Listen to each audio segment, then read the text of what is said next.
Okay, here are the minimum wage updates. This is for California, and California moved to a two-tiered structure on minimum wage because for smaller business it's expensive. So if an employer has 25 or less, it's $11 an hour. If it's 26 or more, then it's $12 an hour. And of course, you still have cities here in the Bay Area that have their own minimum wage. That's Santa Clara, San Jose, Sunnyvale, Mountain View, Palo Alto, and it goes up the peninsula that way. There are very few cities here locally that do not have their own minimum wage. So that, if you need to know about that, you can always check the city's website online to find out what the minimum wage is.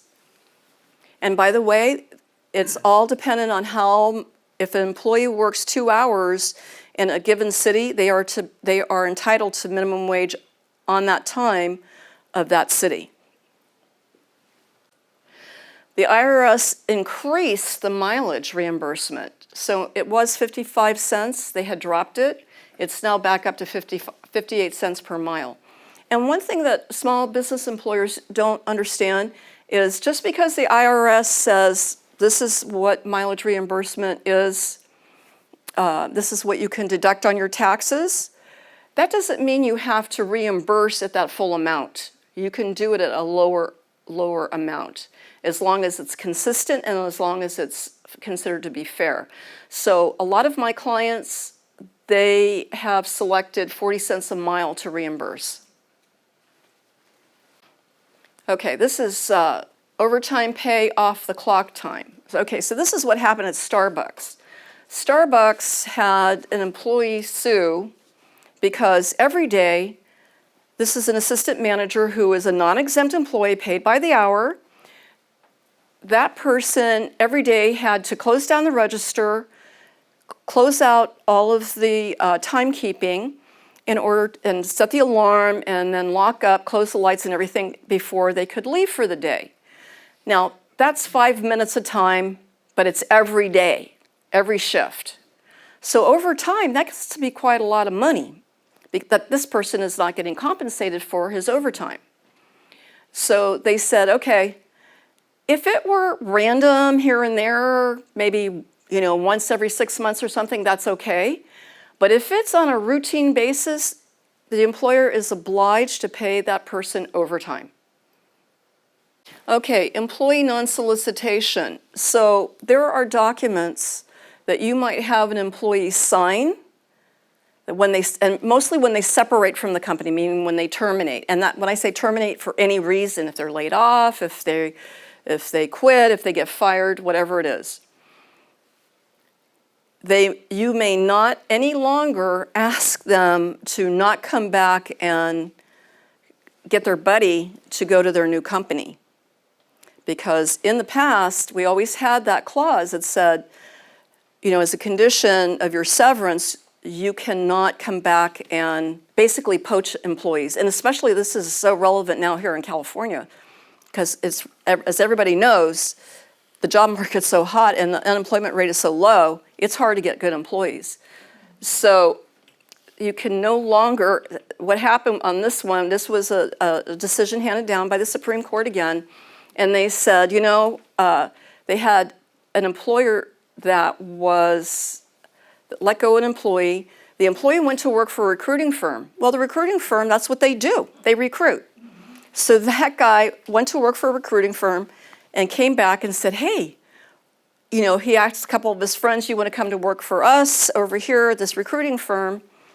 And the employer, pulled out well, you agreed that you wouldn't do this, and that's a violation. So they took it to court.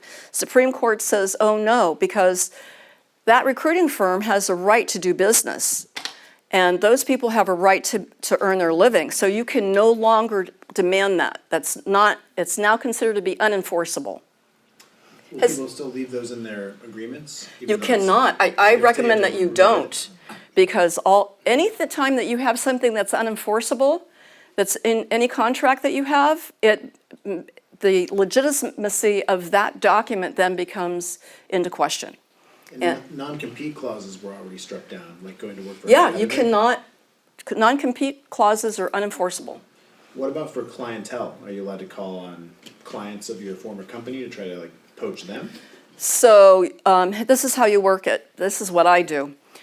Two things. One is you put a non-disclosure agreement, confidentiality agreement in place.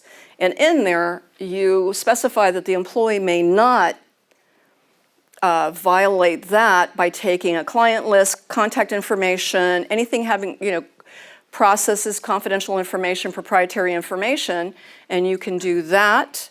So that would prohibit them from having any of the contact information of your clients.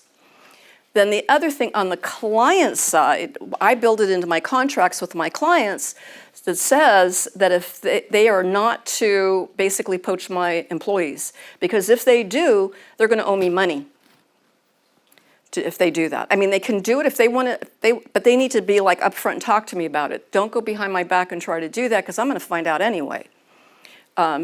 So you can't, even with independent contractors, you cannot have a non-compete. Can I give you an off-the-wall scenario? Or Sure, I don't go ahead. wanna derail too much time. I think we got time. Okay. So let's say someone's working for, working at a school, but they're actually contracted to the school by a private organization. Uh-huh. And then they realize that this private organization may lose their contract with the school, but they want to keep working there. Yeah. Would they be allowed to approach the school on their own to ask, will you employ me directly? Or is that in violation of? It depends on how they have their employment agreement structured. It depends on what the contract is between their contractor and the school.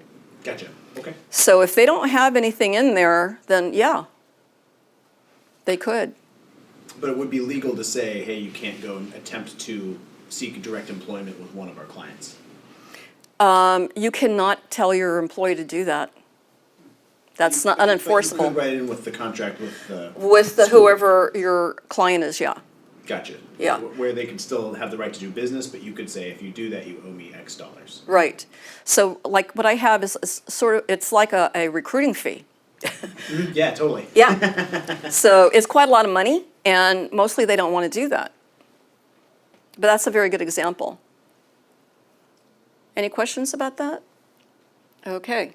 National origin redefined. So national origin is a protected class through the Equal Opportunity Commission, Title VII.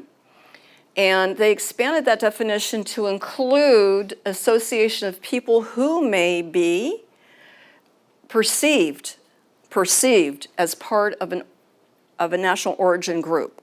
So anybody that basically looks like somebody from a certain group, and I know that this happens. So my heritage on my mother's side is Italian. My aunt, people thought she was every single nationality you can think of. They thought she was Filipino. They thought she was Mexican. They thought she was Portuguese. They thought she was whatever, I don't know, many, because she had a dark olive complexion. She had black hair, dark brown eyes, and she was short. So people, or a Native American, they thought for sure she's Native American. Was she that? No, she was Italian. But nonetheless, it's that kind of thing because people discriminate based on appearance or language. So it's prohibited to discriminate against somebody, and national origin now includes marriage to or association with people of that national origin, to have the same last name, have a tribal affiliation, even if they are or not of that national origin, if they belong to an association or a member in a group or a church, attend a school, anything like that, or they have a last name that has a national origin group. And I have another example. I have a friend that is Filipino. And her last name, and this is a Hispanic last name, which is very typical for Filipino. Well, she was traveling a lot, and she was coming back into the country, and this is, I'm going to say at least 10 years ago, and she was coming in the Midwest back into the country, and whoever the guy was at the, when you go through immigration to customs to come in, he insisted she had to pronounce her last name. Because she's Filipino, but she looks Japanese. so she looks very Asian. And they thought she had a phony passport. So, you know, it's that kind of thing that, because they're thinking, this Asian woman cannot be having a Hispanic last name. You know, it just doesn't go together. So, but, you know, we have many, and here in the Bay Area, I think we're more progressive, we're more accepting because we have such a wide variety of people and that we embrace everybody. But outside, not so much. So, but in any event, they're expanding, and this is not just here in California, this is through the whole United States. So people are not allowed to be discriminating against somebody because of the way they look or what the language that they speak. And here's some additional protections. Because of Title VII, it would now be considered a hostile work environment if anyone, an employee, a supervisor, whoever, in the workplace were to discriminate due to somebody's immigration status. Like somebody is here on a green card, somebody is here on an H-1B visa, whatever that is, they are not permitted to even discuss it unless it has to do with, with HR. Because HR is the one that manages that. And nobody should be saying anything to them about it, asking them anything about it, their immigration status, or threatening them. I've heard of this happening too. Because a lot of people don't know that they do still have rights. Here in California, immigrants, whether they're here documented or undocumented, they still have rights. They have employment rights, specifically, is what I'm referring to. Okay, also, an employer may not give height and weight restrictions unless there is a business need that must be justified. They cannot threaten deportation. They cannot make derogatory comments about their accent, their immigration status, or anything else related to their national origin. Okay? All right. Sexual harassment for prevention. Now, this is the new training requirement for California. California says that any company with 5 or more employees is now required to have sexual harassment training, sexual harassment prevention training, 1 hour for non-supervisory employees, and 2 hours for supervisory training. And it must be completed by January 1st next year, which means you better get it done by New Year's Eve. Because, January 1st, nobody's working, right? And then after that, it needs to be repeated every 2 years. So the next one would be 2022. And then if you have a new employee, they have to get their training 6 months after they're hired. And for supervisors people that are being promoted into a supervisor's position must be trained within 6 months of their promotion. So does that mean it's, if you do it this year, then you can do it anytime during 2022? Or is it like, I did it in June of 2019, so I have to do it by June of 2020? I don't think that they're that strict on it, as long as it's done in 2022. Gotcha. They like to have it done on the even number years. That's why they made that January 1st, 2020. So this way it's easy to remember when it has to be done. And then, so that's not all about that. Sexual harassment, this is, including in the training, they also have to incorporate the new sexual harassment, the new definition, because the new definition now includes abusive harassment. So it doesn't have to be related to sex at all, not at all. If somebody, and it has no bearing on gender, it has no bearing on status, it has no bearing on, the supervisor and the employee, it has nothing to do with that. It includes also our Supreme Court Justice Ruth Ginsburg Bader. She wrote a whole thing about this, that sexual harassment can occur in a way, and if you're not a woman, you probably wouldn't get this, but for women, it can be just like the atmosphere in the space that's very hostile toward, you have to be careful what you say and what you do and what you wear and how you look and all these different things. You can't really document that. It's more a way of experiencing what's going on. That is now included in the definition of sexual harassment. And also, it used to be, it struck down all these other laws, exceptions to sexual harassment that were in place previously. Like they used to say, they had one that said, well, you know, it's the kind of industry that we're in.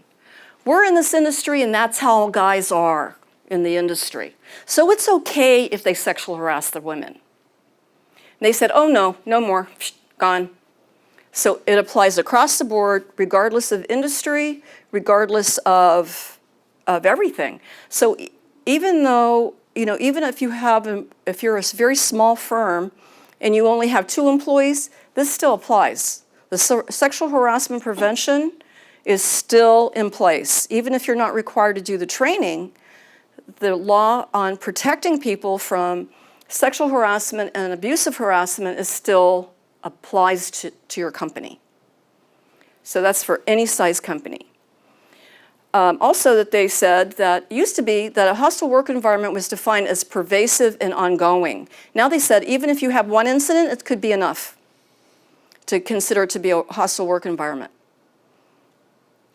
And even if it's a stray remark, even if it's unrelated to employment. And also the other thing was, in the past, the previous law said that the person's work output had to be affected by the harassment. And they said, oh no, not anymore.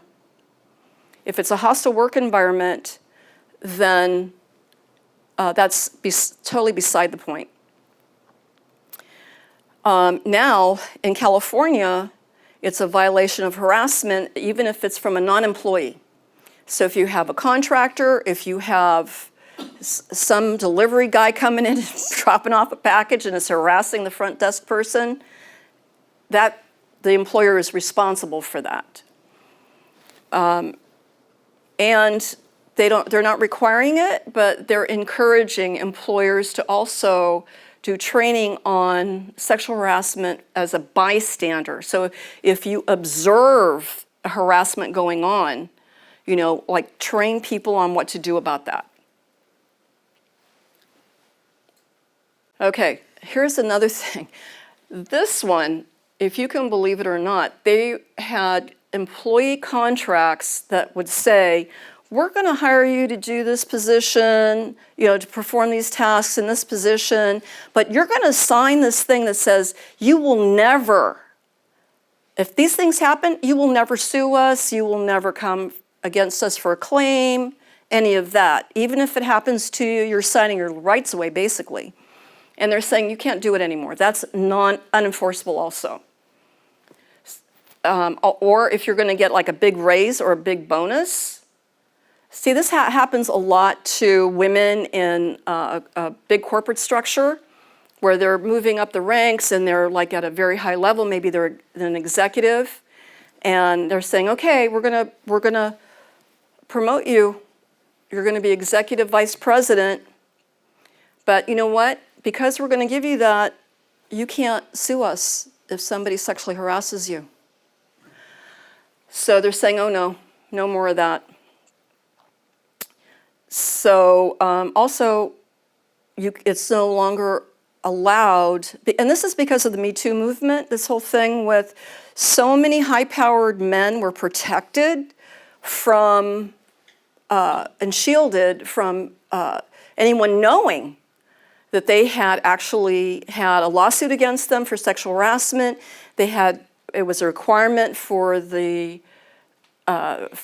plaintiff to sign off saying, okay, I'll agree on the settlement, and they had to sign a thing saying, an agreement saying that they would not tell anyone that this person was sexually harassing them, and oh, by the way, they paid me $5 million, you know, to settle it. So that's not allowed anymore. So they're no longer protecting perpetrators of harassment or sexual harassment. And also that they may not prohibit them from speaking up in court, to testifying against them in court. Anybody have a question about that? I think that it's going to be easier now, though, with all of the visibility that this movement has had in the last year and the way they've changed the laws to protect people, that I think perpetrators, I would hope that they get the message. Because really it's very uncomfortable. Nobody wants to have to go and deal with that. I mean, and having to, to be the recipient of that, it's horrible. I can just tell you, it's horrible.